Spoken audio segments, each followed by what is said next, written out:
The foreign ministers of Russia, India and China taking a joint stand against terror, and the key takeaway being that Russia, India and China joining hands yet again.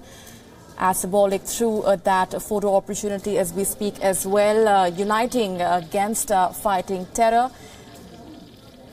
The communique that was also issued as a key takeaway from the meeting which was taken place, the 15th edition of the Russia, India, China foreign ministers, also highlights the importance that the foreign ministers in their bilaterals have given to fighting terror. And I'm quoting from that as well, that the countries condemn terrorism in all its forms and manifestations, including the recent heinous terror attacks around the world, and reaffirm the determination to prevent and counter terrorism in all its forms and manifestations.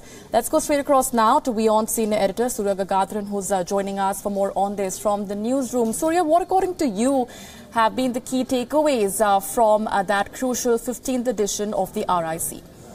Well, I think you mentioned it, Molly. The key takeaway here is on terrorism. The joint statement is fairly strong in terms of laying out the need to combat terror in all its forms, stop terror financing and infrastructure for terror groups, and the call on the UN to come out with a global convention on terrorism.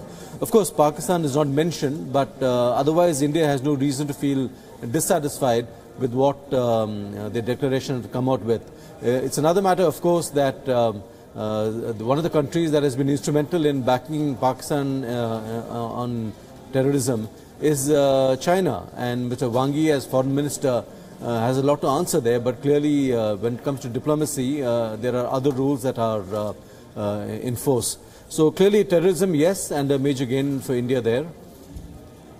No reason for India to be dissatisfied, but of course, Surya, as you mentioned, this of course coming along the rules of diplomacy. When we look at the larger picture, when we look at the actual ground situation, we have China ingressing into Indian territory as much as 19 kilometers, as WION has been reporting throughout last week as well.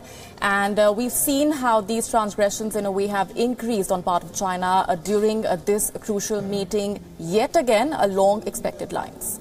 It's again one of those curious, perhaps it's a Chinese policy matter, that when high-level visits happen or when high-level Chinese visitors come to India, there is always some issue or some problem on the border.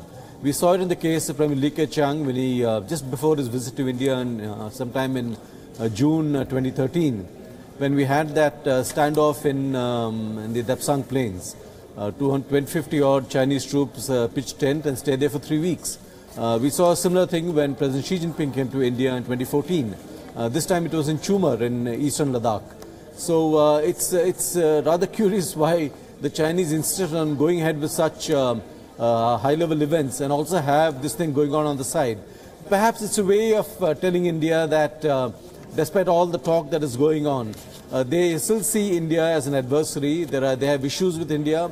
They would like to keep India in its place, and by stoking these kind of incidents, they keep India on the defensive. That's the only explanation really that we can come up with here. And also the threat of nuclear, chemical and biological terrorism through intensified meaningful work in international fora is one of the points as highlighted in that joint communique. It also begins with Surya talking about how, and I'm quoting again, the ministers discussed global and regional issues of common concern. The meeting took place in the backdrop of the evolving political scenario in the Middle East and North Africa. So that, in a way, is also one of the factors that the discussions hinged upon. Well, this is a trilateral between India, Russia and China, and primarily the focus was on issues that the three countries are dealing with together. But obviously they will look at other issues in passing, and clearly the situation in West Asia currently is of concern to all of them. And as you're aware, President Putin is presently in Egypt, where he will be discussing Jerusalem. We've had a lot of noise coming out from there about the US decision on Jerusalem.